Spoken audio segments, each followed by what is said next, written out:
Okay, so last thing we're going to look at from section 4.1 is what's called a mixture problem. And this kind of problem is basically going to involve having a solution that has a certain strength to it, like a 35% strength to the solution. And we're going to change that strength. We're going to change that concentration by adding acid to it. So the first thing we have to know is how do we figure out how much acid do we have in the solution now? Okay. We have a jar of like 50 ounces in front of us, but only 35% of what's in the jar is acid.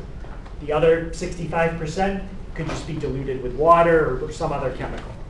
So if you had a 50-ounce jar, and I said to you 35% of what's in that jar is acid, how do you find out how many ounces out of the 50 are actually acid? Yep? Could you just move the decimal over so it's 5 and multiply by 3.5? There you go. 17.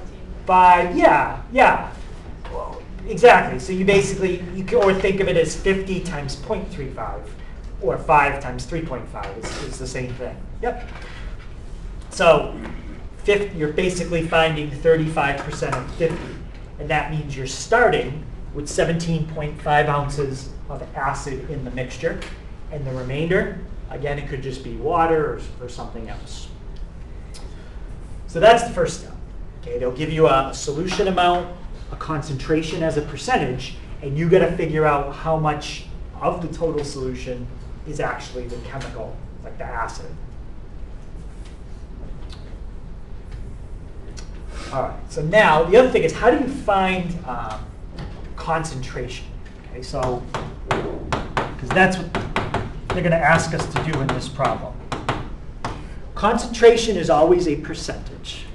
And the way that you find it is the same way, like if I said to find the concentration of questions you got right on the test. Same idea. Basically, you take how many you got right and you divide by the total. Right? That's the concentration of what you would get right. So for our problem, it's going to be the amount of the chemical. That's like, and usually it's going to be acid. So we're going to take the amount of acid, and you're going to divide by the total amount of solution.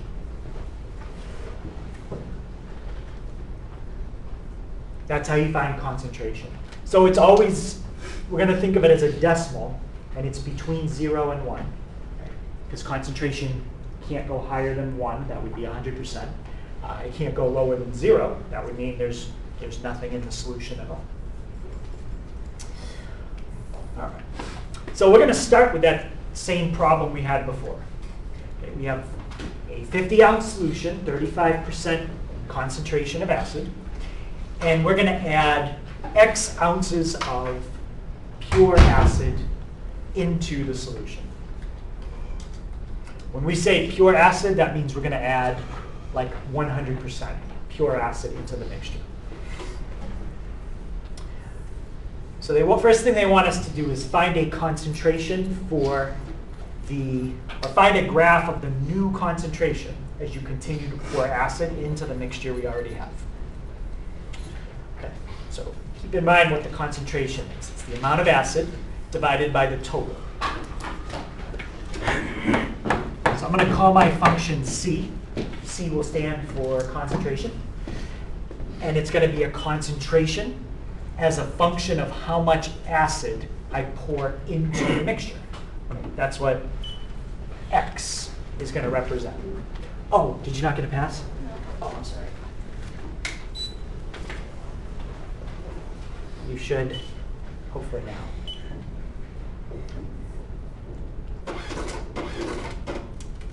There we go. All right. So let's start with, in terms of how much acid that we're going to have. How much is already in the solution to start with? Yep. 50 ounces. I agree. There are 50 ounces. And how much acid is in that solution? 17.5 right. ounces. So we're starting with 17.5 ounces. And how much acid am I going to pour into that mixture? Yep. X amount. X ounces, yep. So that will be the new amount of acid in the solution. What we started with plus what we added to it. Okay, so that's the amount of acid. Now we need to find the total. What's the amount of liquid that we started with? Yep. 50 ounces. We started with 50 ounces. And how much liquid are we adding to it? Yeah, X. That is a formula that represents the concentration. So now let's graph that and see what happens.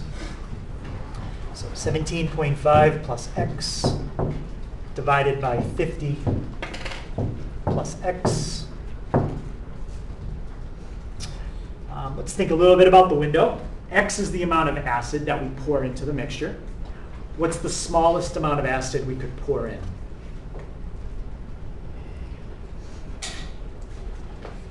Yeah.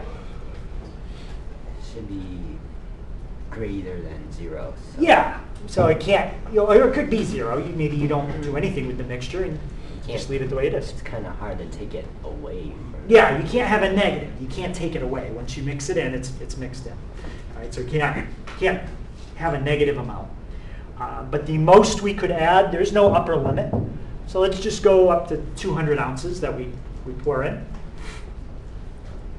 And I said to you earlier, the concentration is always going to be a decimal between what two numbers? Yeah. Yeah.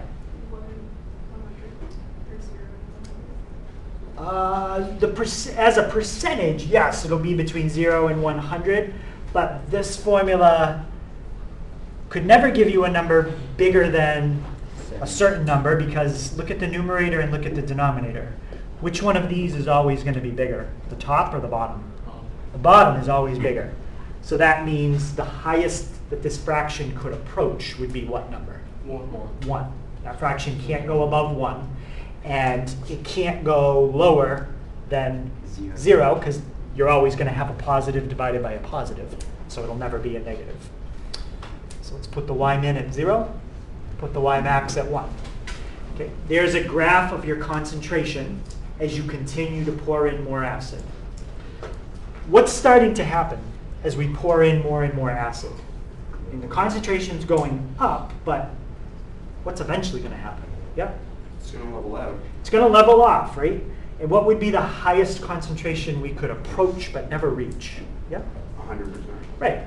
And we can never reach it because we started with a mixture that was not pure. So no matter how much acid we pour into it, it never will be. It's like if you had a bucket of white paint and you put 1 drop of black in it. Well, that drop of black is always in there now. So even if you keep pouring more and more white, it'll dilute it, but it's still never going to be pure white again, okay? Because you already had something that wasn't. Okay, so there's a graph of the concentration. Any question on the graph? Now, they want to know how much acid do we have to pour in to raise the concentration from 35% to 75%. How do you think I would use the calculator to do that? Yep. I would say table and then 0.75. Right? Well, so if you go to the table and you put in 0.75, you'd be plugging that in for X. That would mean you're adding 3/4 of an ounce of acid to the solution. You can't use the table and type in a number for Y, which is what you would need to do. So we have to do it a different way. Yep. Would we be looking at like y equals, and if it's at up to 100%, at 75, and then see where it is? So what would you type in to see when it's at 75? Y equals 75, right? Well, that's going to fall outside my window because my Y max only goes to 1. Oh, 0.75. 0.75. Yep. So put in 0.75. That's going to show you a mark at where you hit 75%. And now what do I need to find? Yep. Just where those two lines intersect. Yeah, where they intersect. So second calc intersect. And that's 80. So if I add 80 ounces of pure acid to the original mixture, that will raise the concentration to 75% acid. Yep. Down there. Okay. Any questions on that?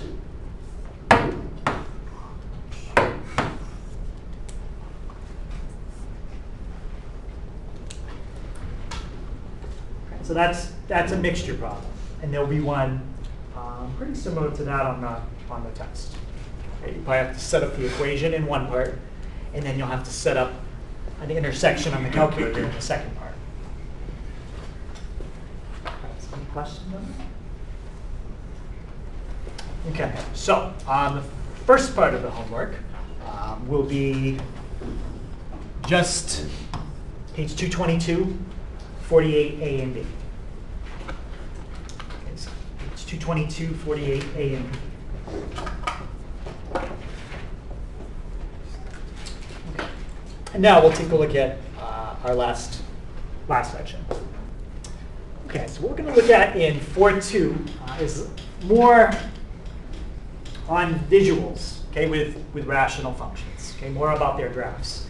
So we've talked a little bit about their asymptotes, which is going to be helpful, and now we're going to try to use those to make a sketch.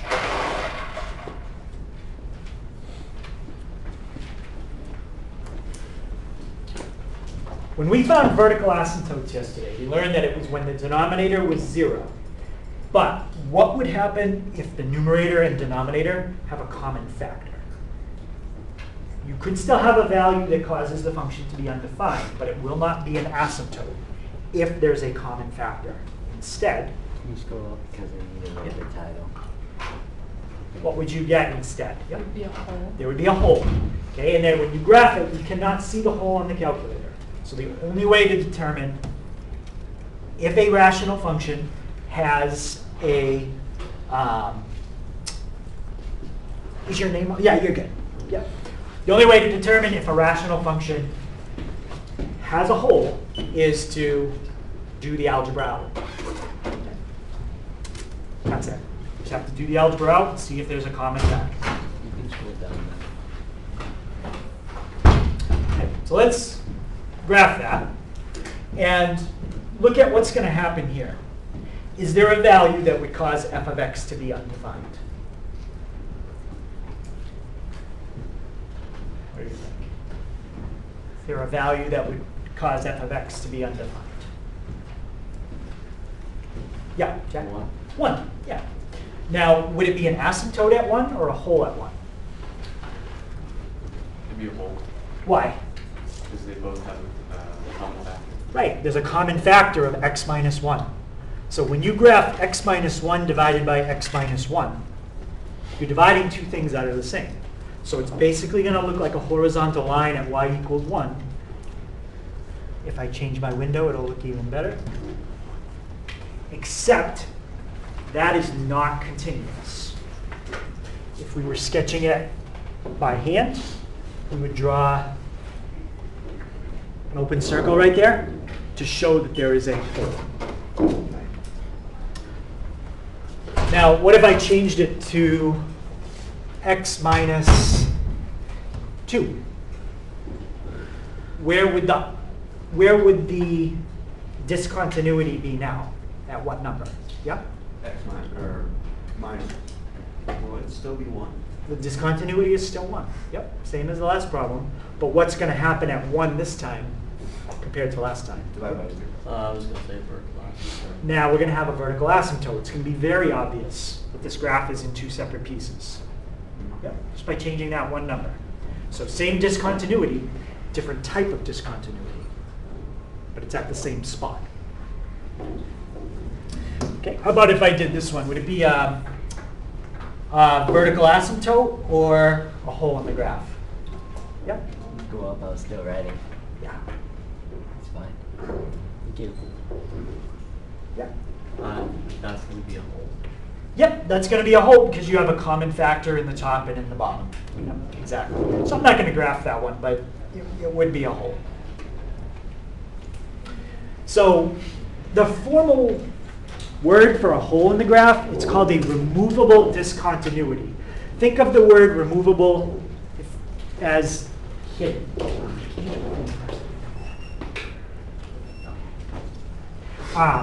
So removable basically means hidden. It's a discontinuity that you can't see. So what we could do is we could say, if we wanted to fix that so that there wasn't a hole in the graph, let's take this problem. So f of x equals, and let's say I wanted to turn this picture into that picture, a straight line that does not have a hole in it. Well, the only problem is at x equals 1. So I could say when x is not equal to 1, just use the equation. It works fine. So when x is not equal to 1, use the formula they gave you, because it works fine. And if I did that, that would give me this. I'd have that line right there. But it's not continuous because I have that little gap. So what would I do when x equals 1 to basically fill in that gap? Yes? Usually not. Yeah, you're welcome. What could I put right here for the formula? So it would basically fill in that little hole.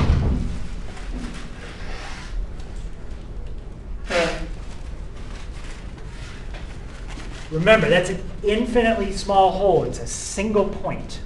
So I just need, at that particular value, to use a certain number that would make that blue line continuous.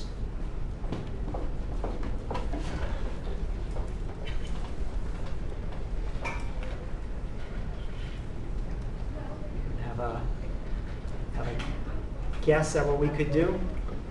So when x is not 1, we're going to do that, and that's going to draw the blue line.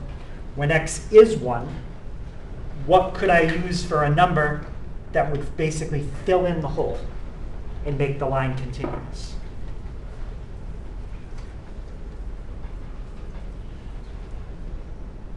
Yeah? Positive 1. Yes.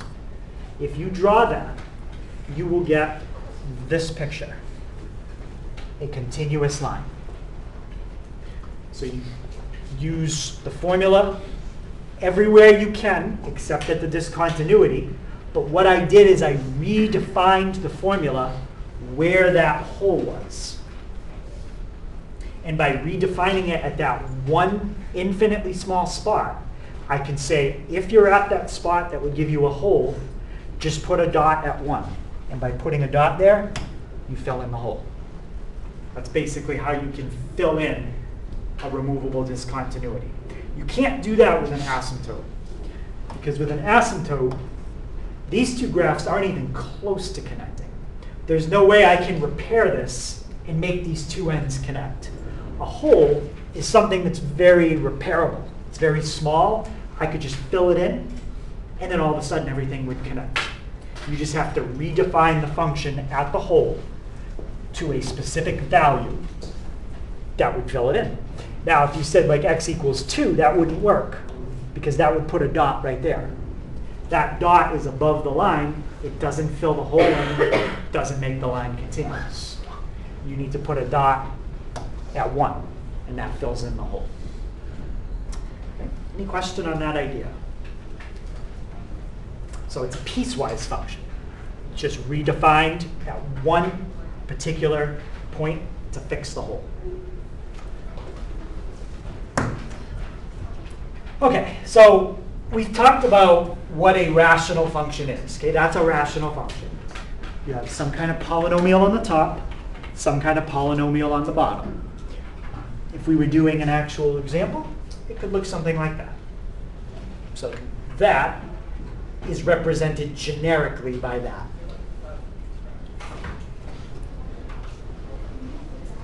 In chapter 3, we talked about the EBM, the end behavior model. How do you find the end behavior model of a polynomial? What do you look at? And this tells you the up, up, up, down, down, up. It tells you that. Yep. Is it the highest degree if it's? Yeah, you look at the term with the highest degree. So if you write a polynomial in descending order, then the EBM of what's in the top would be what I just circled. Because if it's in descending order, the exponents are going to go down from there. So that's the highest degree term of what's in the top. What's the highest degree term of what's in the bottom? Yeah? B, I'm gonna say B sub m, that. B sub X, x, how do you say that last part? To the m, yeah. That's the highest degree term of what's in the bottom. So we know how to find the EBM individually, right? For the top polynomial and for the bottom polynomial. Now we're going to put them together to find the EBM of the entire fraction. And it's pretty much what you would expect. Okay. Find the EBM of the top. It's the highest degree term in the top. Find the EBM of the bottom. And then once I have these two EBMs, what do you think I'm going to do with the two of them to find the EBM of the whole thing? Yep. subtract the degrees. Yeah, we end up subtracting them because what are we really going to do with this and this? We're going to take them and divide them. And when you divide two things that have the same base, you take the exponents and you subtract them. Yeah. So as x starts to get larger and larger, either in the positive or the negative direction, remember this is going to be approximately what the graph is going to look like. It doesn't take into account all the little details. If I wanted that, then I need to write every single term. But if I just want kind of a big picture, if I zoom out really far, what is this thing going to look like? It's basically going to look like the first term in the top divided by the first term in the bottom. That's a simplified version of what it will look like. And to reduce that as much as we can, when you're dividing two things with the same base, you subtract your exponents. So the EBM for the rational function is the EBM of the top divided by the EBM of the bottom. That's it. And that's the approach that I took to do one of the homework problems last night. I showed you on the board, and then I said if that doesn't make sense, stick with the long division. But this is actually a faster way than the long division or synthetic division to figure out a horizontal asymptote. Okay, that's what the EBM does for you. It helps you figure out your horizontal asymptote.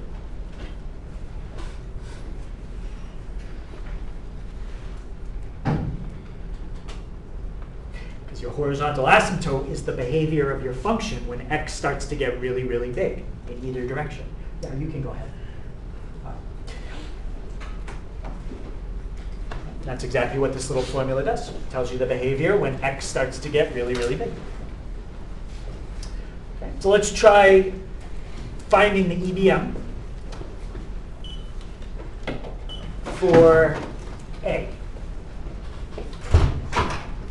What is the highest degree term in the top?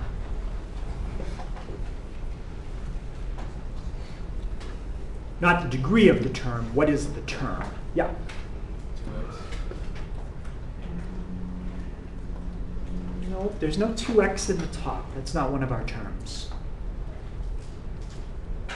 There's two terms in the top, but 2x is not one of them. In example 2a. You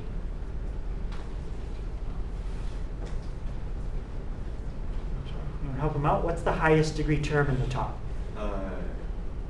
2x squared. 2x squared. So highest degree term in the top is 2x squared. What's the highest degree term in the bottom?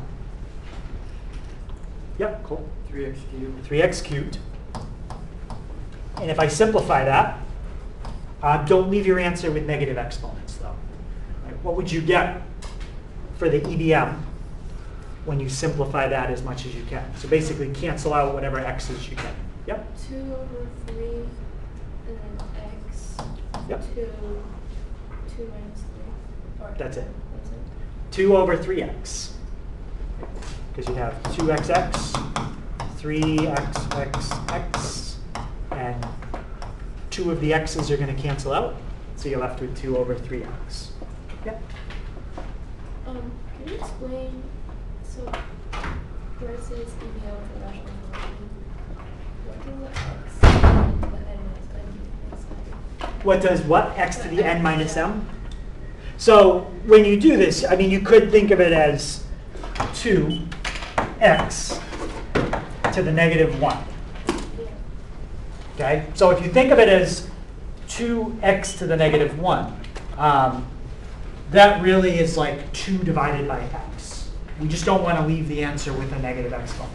So like on this one, it's really 2x to the negative 1 over 3. But if you leave it as x to the negative 1, it's going to make it hard for what we need to do next. So anytime you would be left with a negative exponent, that just means the variable should go in the bottom. And that'll always happen if there's more x's in the bottom than in the top. Okay, how about here? What's my EBM? We'll start with the highest degree term in the top. Yep. Highest degree term on the top is 2x to the 4th. Okay. Highest degree term in the bottom. 3x to the 4th. Okay. And reduce that to give me the EBM. 2/3. Exactly. Your EBM here is 2/3. So if you graph y equals 2/3, and you graph y equals, and you type all that in, and you zoom out really far, and you look at the left and you look at the right side, it's basically going to look like it's leveling off at a horizontal line at 2/3. That's exactly what this function is going to do. What is it going to do near the origin when x is small? That's not what the EBM will tell you at all. The EBM says if you look out when x is like 1,000, it's going to be pretty close to the number 2/3. And when x is like negative 1,000, it's going to be pretty close to 2/3 again. Okay, so it's the behavior at the end of the function, okay, far, far away from the origin.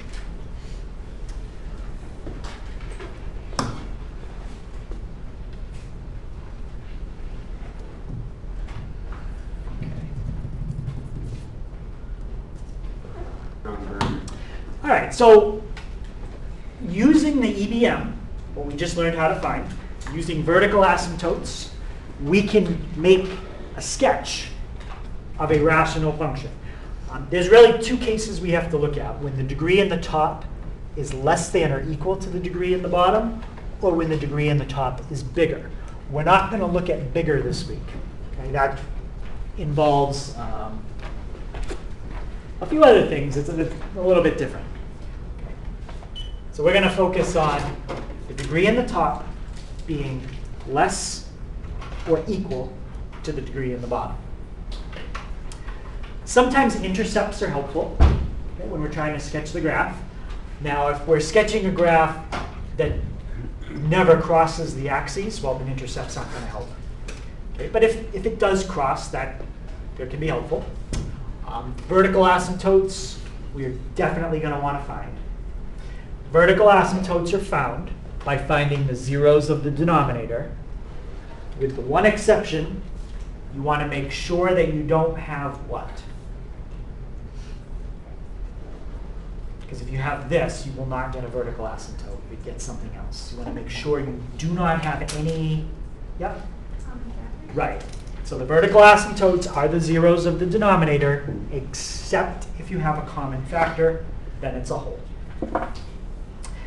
We're going to use the EBM that we just talked about, and that's going to give us our horizontal asymptotes. And then what we want to check on the calculator is not what happens when you plug in a value into the table for the asymptote. We know that's an error. But plug in something close to it. So if you've got a vertical asymptote at 2, plug in like 2.0001. and tell me what happens in the table. It's usually going to either be a really big positive or really big negative number. So when we have an asymptote, we're going to check the behavior on each side.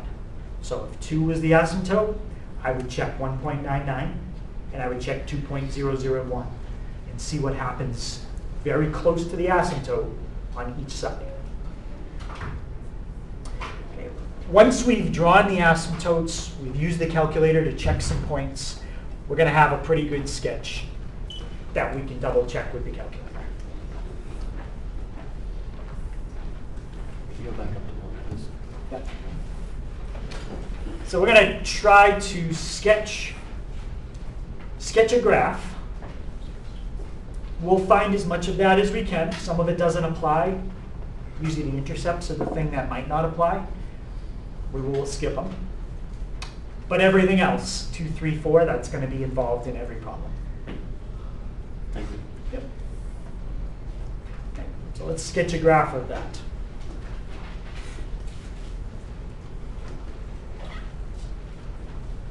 Okay, one thing we might want to do is rewrite the bottom, because that might make it easier to do some of these things that we need to do up above.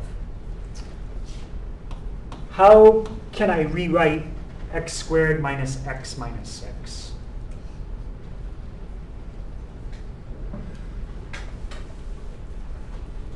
Yeah. And equals 0. So I don't want to solve anything. I just want to rewrite this in an equivalent way. That something else that means the same thing. But I don't want to write it like that.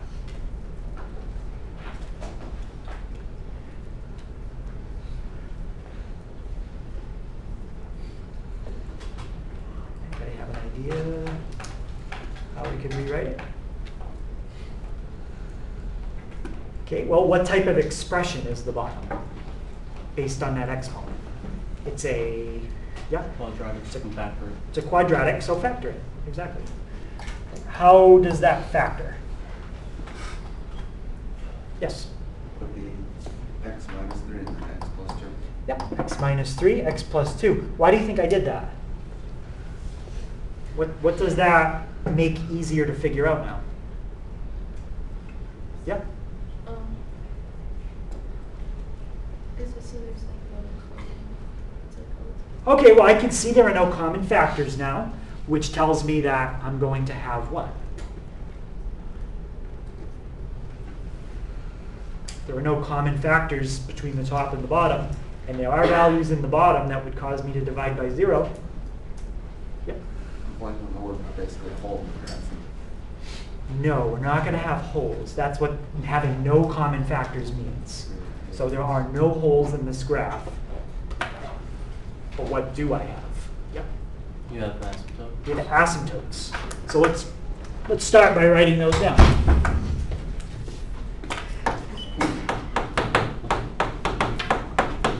What are going to be my 2 vertical asymptotes in this graph? How about Nick? 3 and negative 2. Perfect. 3 and negative 2. So if we want to sketch those, might as well do that. Okay, so there's my 2 vertical asymptotes. And I sketched them. What else should we find? We can do, all right, let's do the EBM. That'll give us the horizontal asymptotes. Right. What's the highest degree term in the top? Yep. Yep. And the highest degree term in the bottom, it has to be the highest degree term if it was all multiplied out. So for that, I would go back to the original. What's the highest degree term at the bottom? x squared. X squared. And that gives me an EBM of, when I simplify,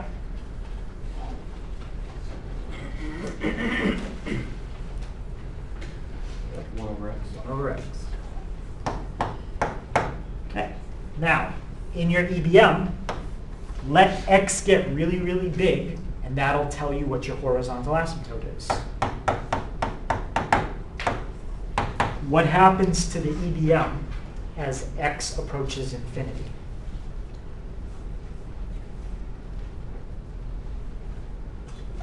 It gets smaller. Okay, can you give me a value that it approaches? No. Does it? Infinity, no. Negative infinity? What's the No, not negative infinity. Cool. 0. 0. As x approaches infinity, the EBM approaches 0 because you have 1 over an infinitely large number. That's an infinitely small number. Infinitely small means it's approaching 0. Okay, so we're going to have a horizontal asymptote on the x-axis. Okay, let's find the y-intercept. Okay, I'm going to do that one. What do you plug into an equation to find a y-intercept?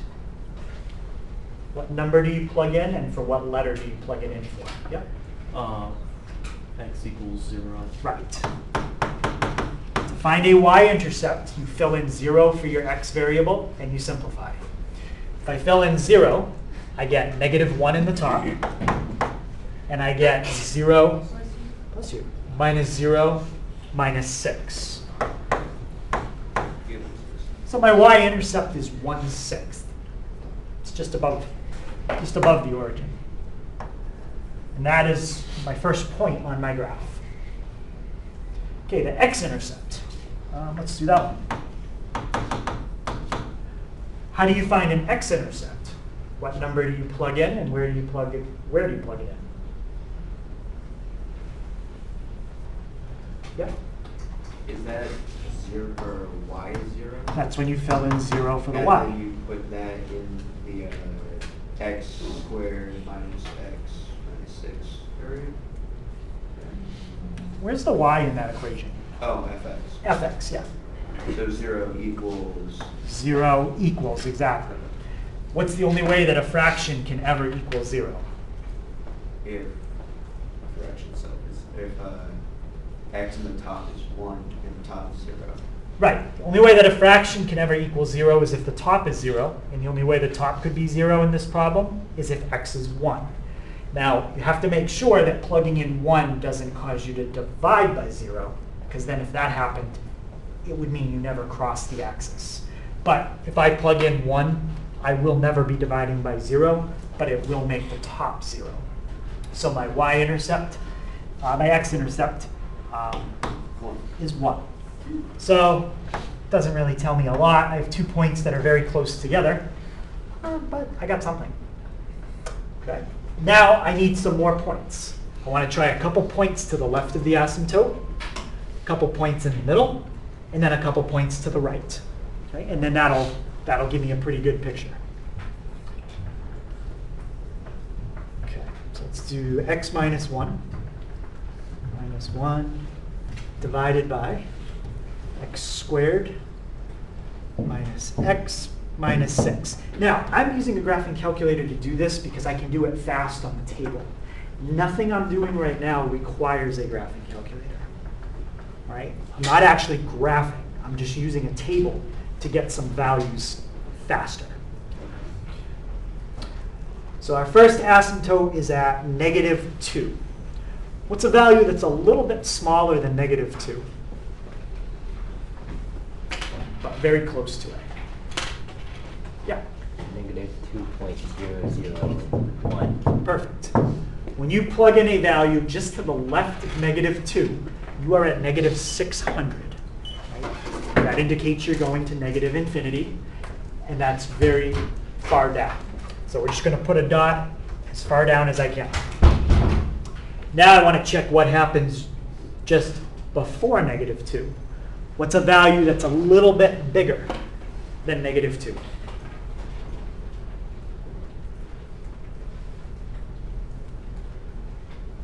A little bit bigger than -2, yeah? -1.9. Perfect. I go even closer, -1.99.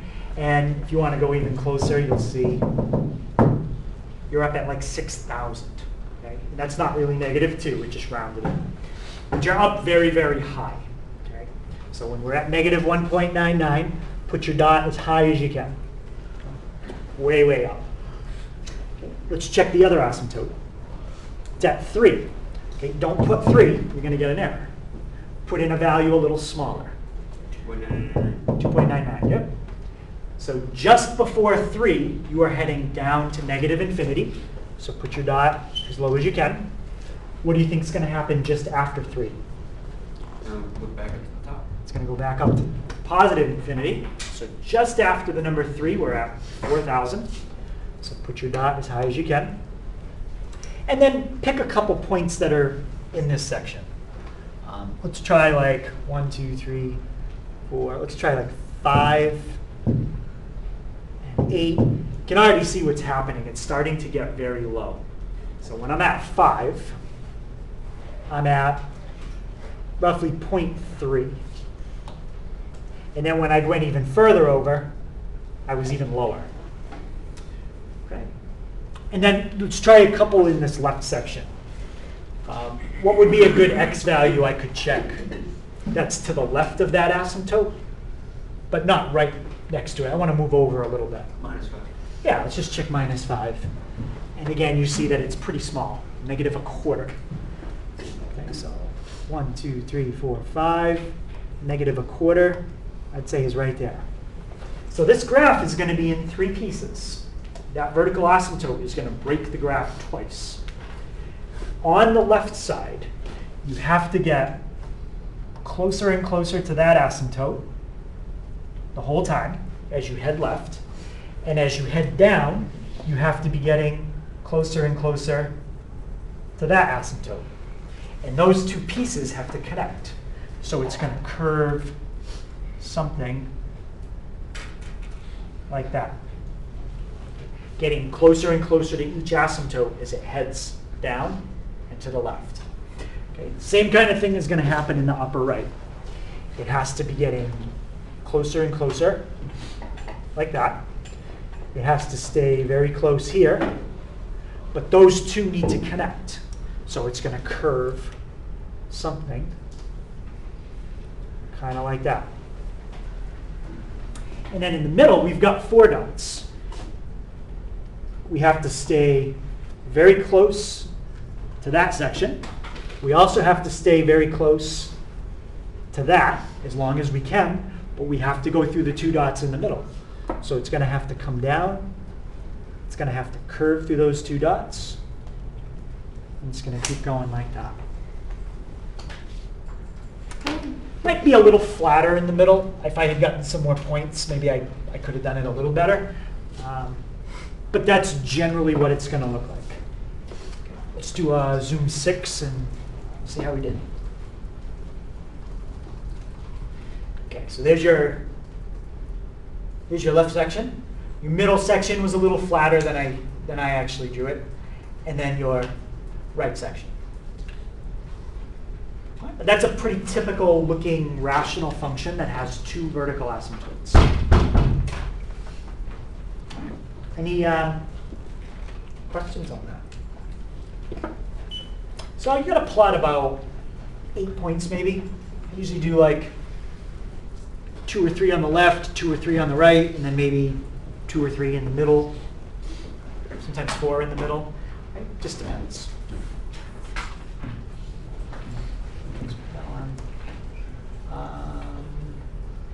Okay, so I've got one that we did where the degree in the top was smaller. Each degree here is equal.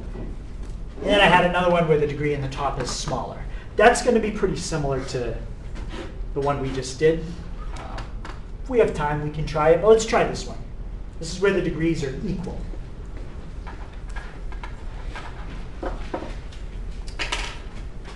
Okay.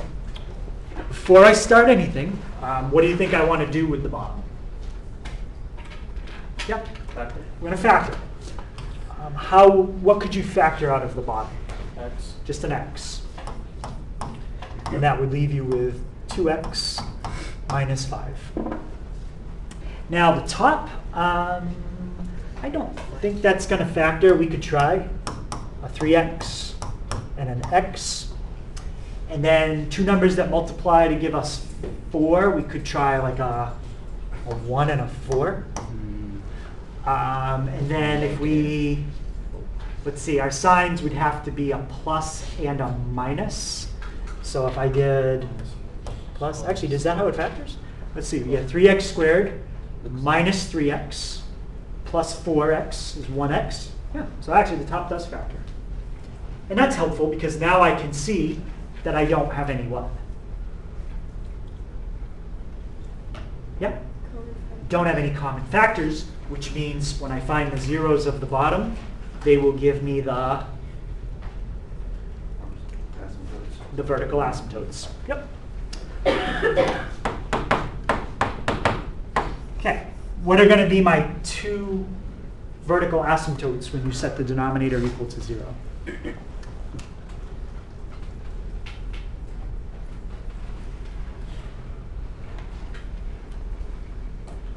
Yeah. That one's gonna be 0, right? Yep, 0. And what other number could we plug into the bottom and get 0? Yep, 2.5. 2.5, exactly. Okay, I'm going to sketch those asymptotes right now. Okay, so I've got 0, got 2.5. It's already starting to have a similar setup to the last problem. I've got my two verticals. Now I need to find my horizontal. Okay, to find my horizontal, what do I always find first? And this will give me the horizontal. Yeah, EBM. find the EBM.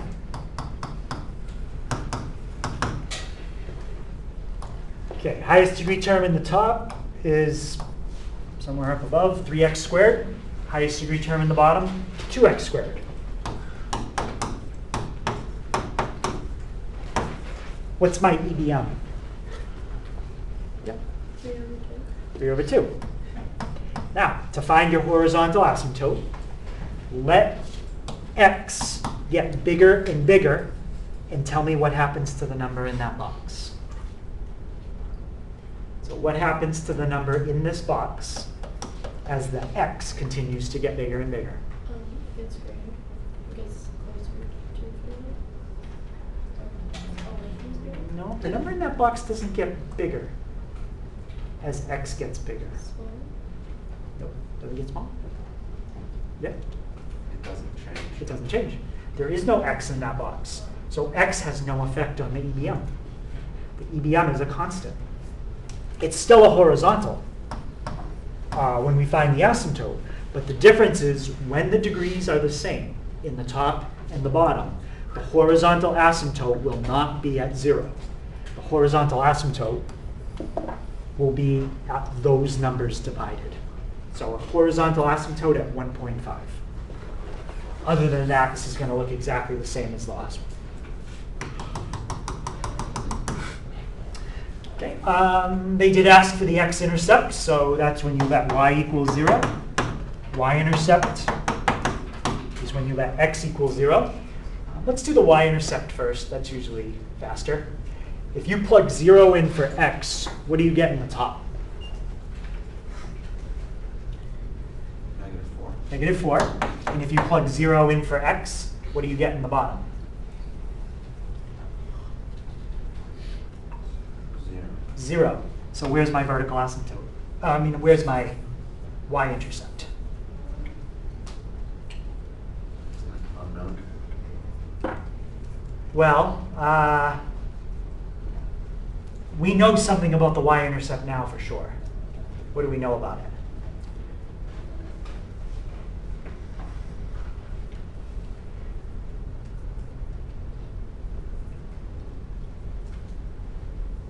Yep, That there isn't one. there isn't one. Because if you plug the number that you would have to plug in to get the y-intercept is 0 for x. And when you do that, it causes you to divide by 0 because 0 is a vertical asymptote. So this graph will never cross the y-axis. It's going to stay in between those two dotted lines, but it's never going to touch either one of them. So there isn't one. Now, the x-intercept is when you set that equal to 0 and solve. The only way that a fraction can equal 0 is if the top is 0. Can anybody give me one number that would make the top of that fraction 0? And I would look at the factored form, but it's going to be a lot easier to figure it out from that. Yeah? 1. If you plug 1 into the top, you will get 0. So you're going to cross the x-axis at 1. And what's the other number that you could plug into the top and get 0? Yeah? I think it's negative 4/3. Yep, negative 4/3. Perfect. Okay, so this graph is going to cross the x-axis twice. It's going to cross at 1, and it's going to cross at negative 1 1/3. And that's fine, because that's going to be two separate pieces of the graph. So that's okay. All right, now we're at the step where we need to start generating values. The fastest way to do that is probably the table on the calculator. But it's not necessary to use a graphing calculator. So 3x squared plus x minus 4. And we're going to divide that by 2x squared minus 5x. Okay, start with our first vertical asymptote. What would be a good number to plug in that's just to the left of my first asymptote?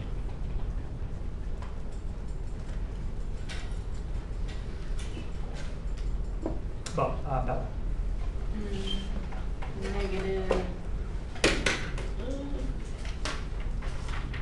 Negative like 0.1?